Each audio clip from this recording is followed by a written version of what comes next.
19 die, 29 declared wanted following Sierra Leone's failed coup attempt.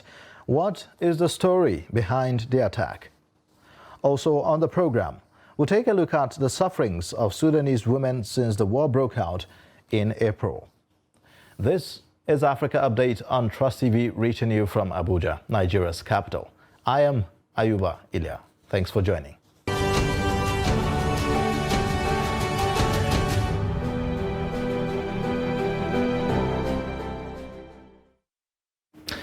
No fewer than 19 people have been confirmed dead, while 29 others, including 10 members of the Sierra Leone Armed Forces, have been declared wanted following Sunday's coup attempt in the West African country.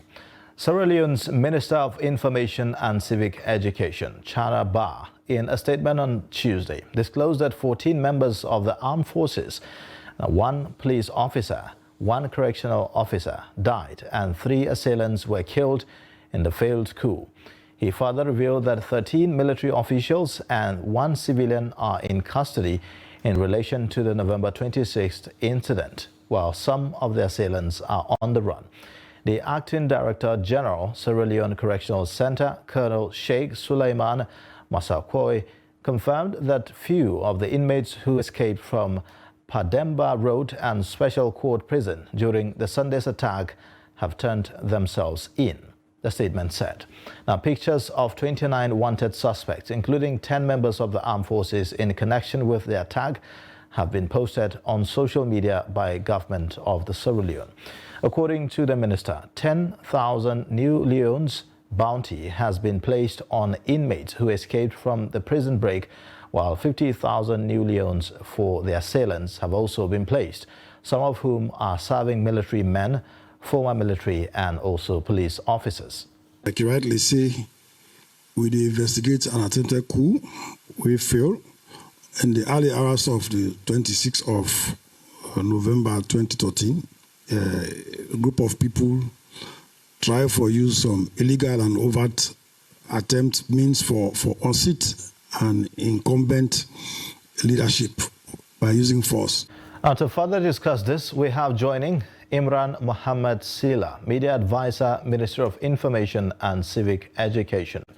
Thank you so much for joining us on Africa Update today on Trust TV. Thank you for the opportunity. All right. Well, let's begin with what this whole story is about.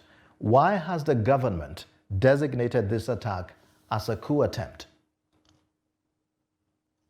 Well, as you may have realized, initially we had the impression it was a security breach, and subsequently after, with other events unfolding, we came to the conclusion at a press conference on Tuesday, conducted by the Ministry of Information and Civic Education by the Honorable himself, Chair Lapa, that this was indeed an attempted coup at overthrowing a democratically elected government to discard constitutional rule, right, and bring back chaos and mayhem, right, to the state of Sierra Leone, and therefore we feel that it was necessary to give it a characterization after having taken into consideration all of the events that unfolded between Sunday, the 26th, and Monday, and the following day, which was on Tuesday. All right, so what do we know so far about those involved in this coup attempt and their motivation?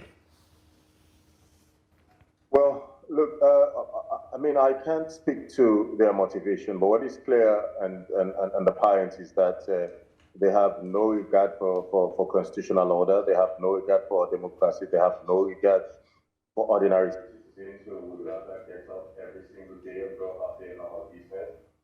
Those considerations do not apply to them by any means whatsoever, and therefore they have resorted to violence and using unlawful means to overthrow a government. And so we have, as a government, brought normalcy and calm to the Republic.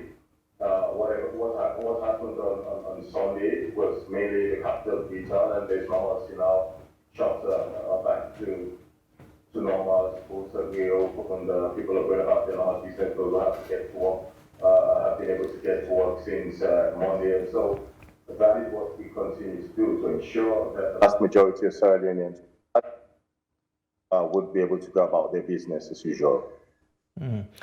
Talk to us about the connection between this attack and the prison break that took place. Well, the prison break was one of a number of incidents that occurred on the 26th of November. They first attempted one of the military base at Wilberforce, Military 34 it's called, where they carted away with some arms and ammunition. And that was what emboldened them to now move on to the military headquarters at Cockrell, that's in the west end of Freetown along Wilkinson Road. And from that point, they chose to go to the correctional center and open it up so that prisoners would be let loose. And so it was a number of incidents that occurred, which they carefully planned and executed on that day. And therefore, it was sufficient enough for us to now conclude that the objective was to overthrow constitutional order.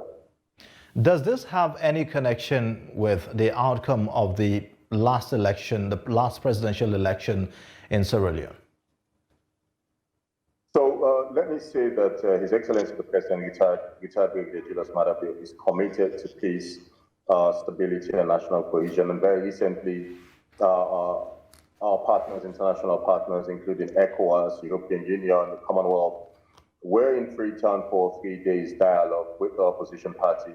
They had some issues they wanted to bring to the fore, and the government, under His Excellency the President, was receptive. And so there was a conclusion where recommendations were made, and His Excellency the President, at his core, has indicated that those recommendations will be followed through on.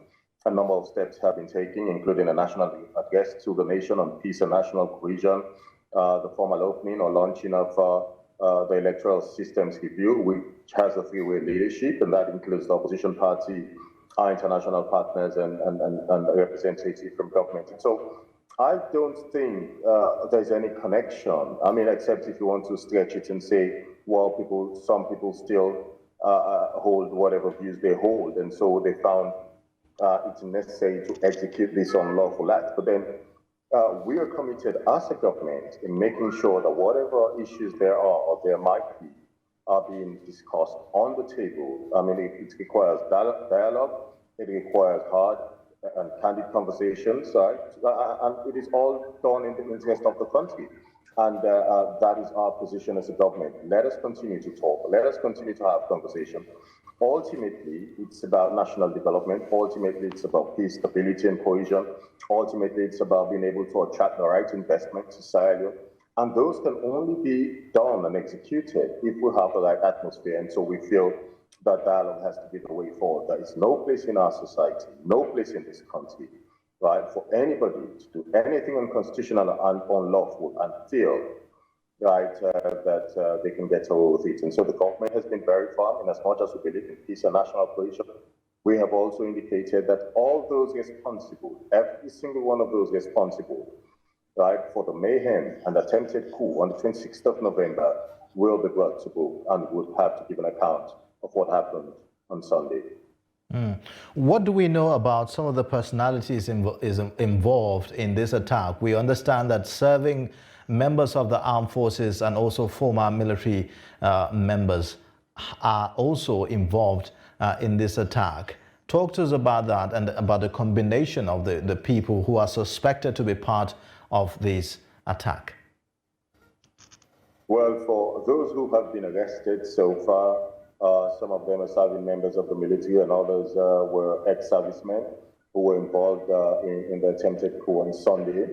We have an average of about 29 people who are still being sought after by the police and the security sector to help with the investigations, and rightly so. They are members, some of them are members of the military or the police or ex-servicemen.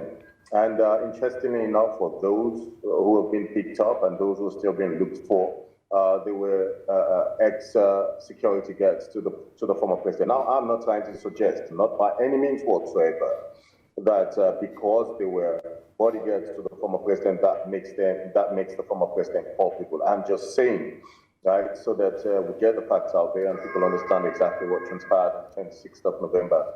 And so it's a combination of servicemen, ex-servicemen, and civilians who have been arrested or been looked for by the police and the security sector to help with the investigations going forward.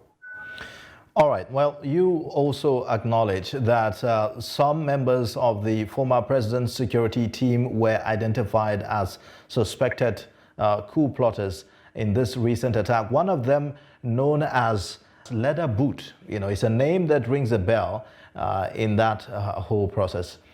Who is Leather Boot and what is his role in this attack?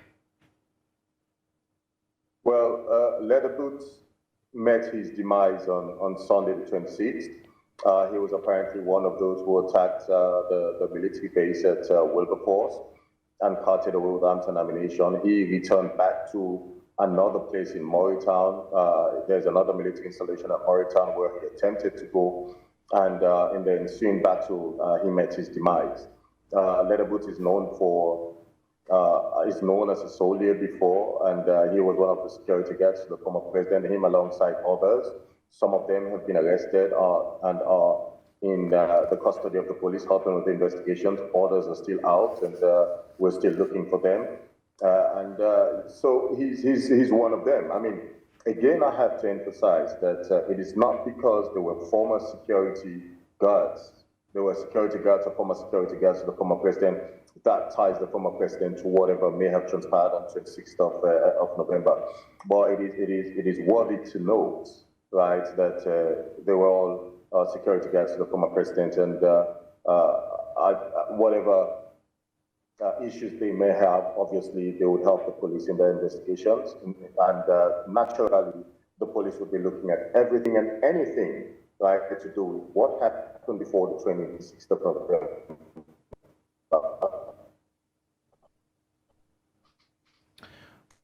Okay. After, and I'm sure for those who are in the custody, they would help in the investigations. Okay.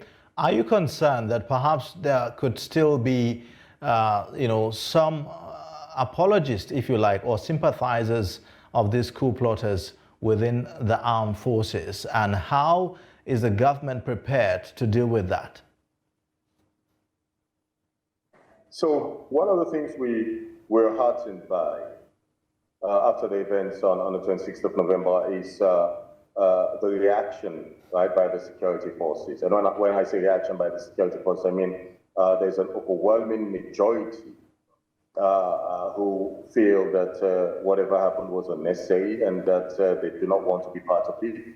That is why they responded in the way they responded to what happened, and said no to any attempt to get the military or the security sector involved in any illegal activity, and stood up. They stood up for constitutionality, they stood up for the rule of law, they stood up for democracy, they stood up for the rights of ordinary folks, right? And we have faith and trust. We're grateful to them, right, for the intervention on that day. We continue to owe them a depth of gratitude. We know that they are professionals, right, for the most part and in large majority. And whatever you're referring to, I mean, my view is that based on what I have seen, I'm sure we have sufficient numbers enough in the security sector to restore calm and forestall whatever shenanigans anyone might be planning at some point in the future. Is the president of Sierra Leone at this point considering some kind of rejigging of the armed forces in Sierra Leone? Well, it is early days. There are a lot of things that His Excellency the President has to take into consideration. He himself has shown his gratitude in a national address to the nation. Late on Sunday, he has shown his gratitude to the security sector, who did a phenomenal job, right, in restoring constitutional order and making sure that our democracy stays. And if he has such considerations, I'm sure he would have to make these permutations and do those calculations. As of now, I think it is safe to say that we're grateful, deeply, eternally grateful to the security sector for the intervention on that day. What are the repercussions, to those who were involved in this attack, according to the Constitution of Sierra Leone?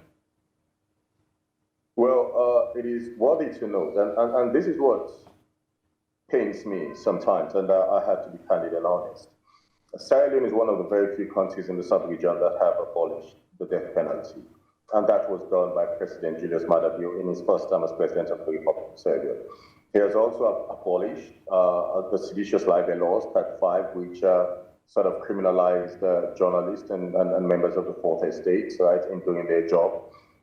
And we do not have the death penalty anymore, but then there are still laws in Sierra Leone, and those laws have to be followed through on. And so for those who are found culpable, sent in charge through the legal system and are found culpable, then I think they would have to face the consequences. It is not going to be a death penalty, but they would face the consequences of their actions on that day. What's the mood in Sierra Leone at the moment, and how are Sierra Leoneans reacting to Sunday's attack? So we have had a round condemnation of what happened on the 26th of November. Condemnation by the European Union, condemnation by Commonwealth, condemnation by ECOWAS, you know, and all of the international partners, and even internally, the vast majority of Sierra Leoneans, right, roundly condemned what happened on Sunday. Don't forget that the most part of Sierra Leone was peaceful. In the southern and the eastern province, in the north and in the northwest, it was just the capital of Freetown that they attempted to do what they did on Sunday. And we are largely peaceful people.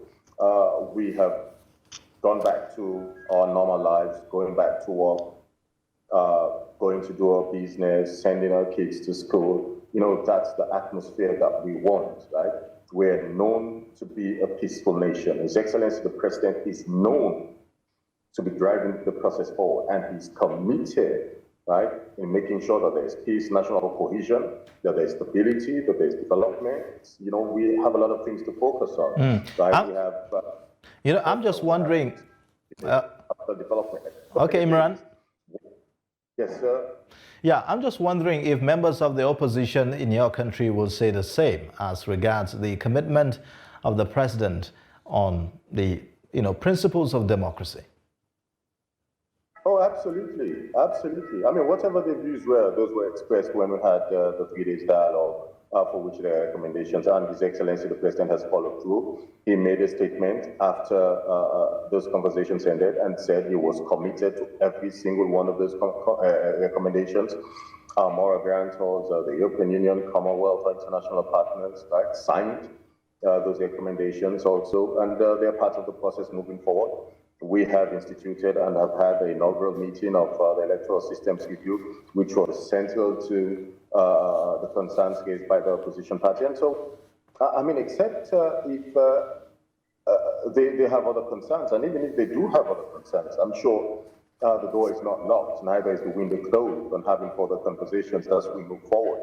Right, and so I expect everyone, every single Sierra Leonean, whatever political persuasions we belong to be on the same page, right, in making sure that there is peace and stability. We have seen condemnations by the opposition party, at least in Parliament. I mean, the leader of the opposition in Parliament did speak at the well of Parliament and condemned what happened. And so we have to take them by their word and believe that what they said they meant. I mean, ultimately, right, it's about the peace and stability of the country, regardless of our political persuasions. All right. Well, thank you so much, Imran Mohammed Sila, Media Advisor, Ministry of Information and Civic Education in Sierra Leone. Thank you so much for joining us on Africa Update here. Grateful for the opportunity. Thank you. All right. Well, you're watching Africa Update on Trust TV. After the break, we'll take a look at the sufferings of Sudanese women since the war broke out in April. Join us again.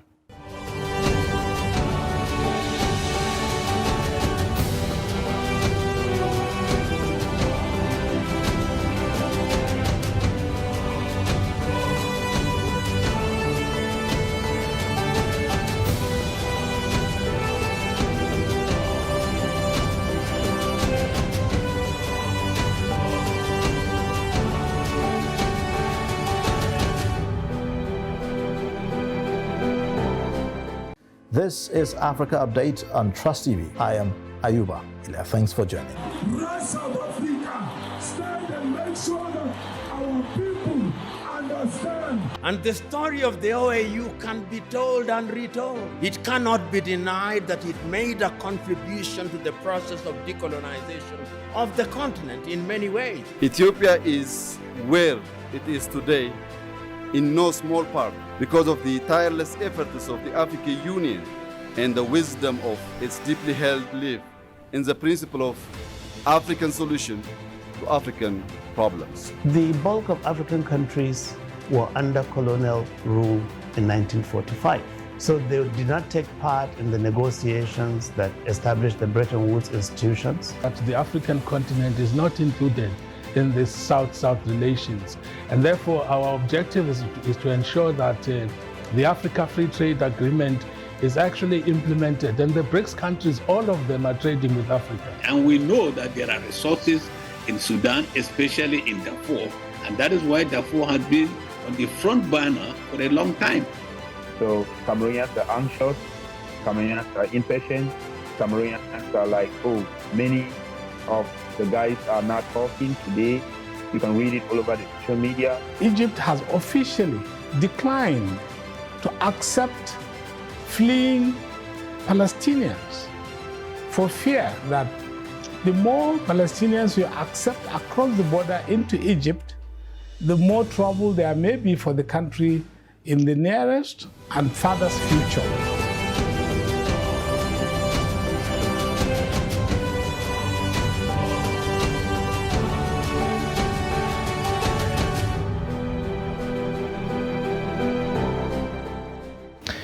Welcome back. Thanks for staying with us. You're watching Africa Update on Trust TV, reaching you from Abuja, Nigeria's capital.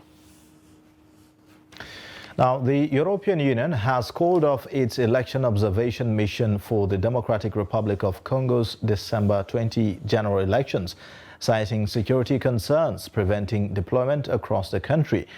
Although observers were in Kinshasa and slated for deployment on November 21, security issues hindered their movement. Tensions are escalating ahead of the elections in Africa's second largest country, which is grappling with armed groups in its resource-rich east. A youth activist was killed during an opposition rally, contributing to heightened concerns. Opposition candidates allege irregularities favoring the ruling coalition, a claim denied by the Electoral Commission. Now, the EU is exploring alternative options, including maintaining a mission of electoral experts based in the capital to observe the process. The Congolese authorities and Electoral Commission have yet to respond to inquiries. Sudanese women of various backgrounds recently gathered in Nairobi to discuss the brutal war that has ravaged their country the past 7 months. With no end in sight, they feel their voices have been silenced and they yearn to contribute to resolving the conflict that has killed thousands and displaced millions since April 15. VOA's Nairobi Bureau Chief Mariama Diallo was there and now reports. Women in Sudan were a big part of a revolution that helped end 3 decades of autocratic rule by former Sudanese President Omar al-Bashir. Their push for a transition to a civilian government was cut short when war broke out 7 months ago between the Sudanese army and the Rapid Support Forces paramilitary unit. Thousands are dead, millions are displaced, and there is no end in sight. Since April 15, voices of civilians and voices of women has been completely, I would say, sabotaged. We didn't have a space to tell our story or to speak about our suffering. Hala Al-Karib is with the Strategic Initiative for Women in the Horn of Africa.